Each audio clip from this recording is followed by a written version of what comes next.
Okay, Saujanya? Hello, my name is Saujanya, and today I'm going to talk to you a little bit about sculptures, because in our creative media lessons we're talking about artifacts and we looked at different periods of sculptures. The first period I'm going to talk you through is Stone Age, from the 22,000 BC to the 21,000 BC. Now, to start off with, in that period there was a lack of technology. People didn't really know anything about technology, not sufficient equipment. So they used stones as their main equipment to carve, design and render the statues. Now, they also used human bones and skull for structure and stuff like that. Now, this picture here is Venus of Willendorf, also known as Women of Willendorf, and it was found in Lower Austria by an Austrian archaeologist. Now, the main features of this sculpture is that it has an unproportionate massive body. It's a woman figurine, it's got braided hair and it's got a belly button. Now, these features could represent so many things. Now, this sculpture could mean they want to portray something about women. It could be a pregnant woman. So you've got loads of interpretations for that. Moving on, the Egyptian period from the 2920 BC to 1350 BC. Egyptians. There was two types of sculptures. One of them was the hieroglyphics. The other one was normal statue form. Now, the hieroglyphics were pictures and symbols, and they often were a mystery. People used to write them to convey a mystery so other scientists could figure it out. The model itself, sculptures, were made out of limestone, because Egypt is placed near the River Nile and they had so many precious materials. So it was made out of limestone. They were mostly portrayal of gods. God in the form of cats is called a sphinx. They portrayed pyramids and tombs. Now, the hieroglyphics is quite interesting. The next period is ancient Rome, and it was from 2123 BC to 180 AD. Now, ancient Rome was where the sculptures were mainly about people and emperors and stuff like that. Now, this sculpture is Julius Caesar. Now, Julius Caesar was a dictator of Rome.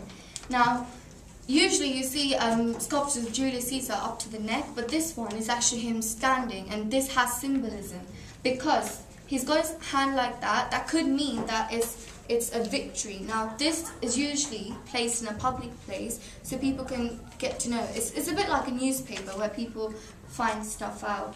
It's got very detailed features because they want to portray the emperor properly. Now, the purpose of the sculpture is that it wants to protect people and the civilians of the place.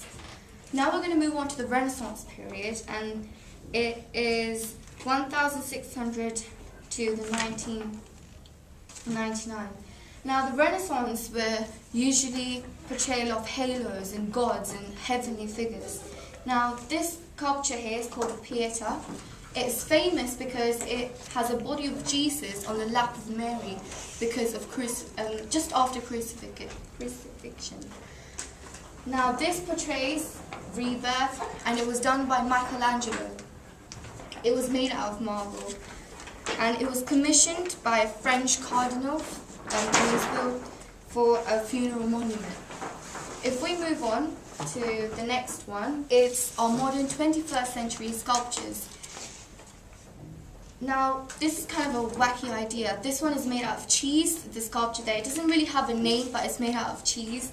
And it was done by a person called Sarah Kaufman.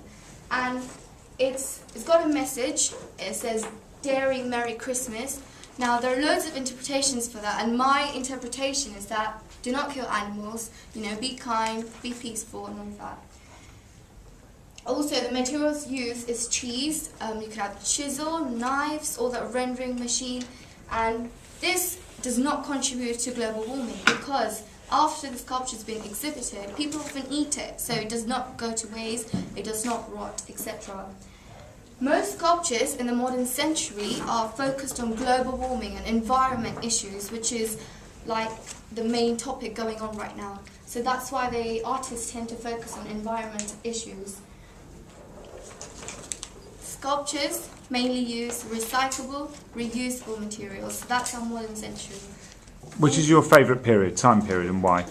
My favourite would probably be the Egyptian, because I am quite fascinated by the hieroglyphics and the shapes and symbols, so I find it quite interesting to study them and look at them.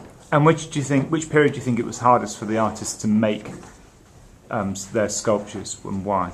Probably the Renaissance period, because when people are commissioned to make something, and they're often portrayals of God, so you don't want to give the public, a wrong image of God, and it's quite hard to make because of the details and messages has to be perfect. So, and even if you make a simple mistake, you have to start all over again. So that's probably one of the hardest periods to make a sculpture. Good. Any questions, guys? Yes, sir. Got a question? Yep. What kind of materials, what kind of differences were there in materials from ancient Rome to the Renaissance? Ancient Rome and Renaissance is quite similar. Both of them used marble and copper and limestone, so they're quite similar. Any other questions? Okay, thank you very much.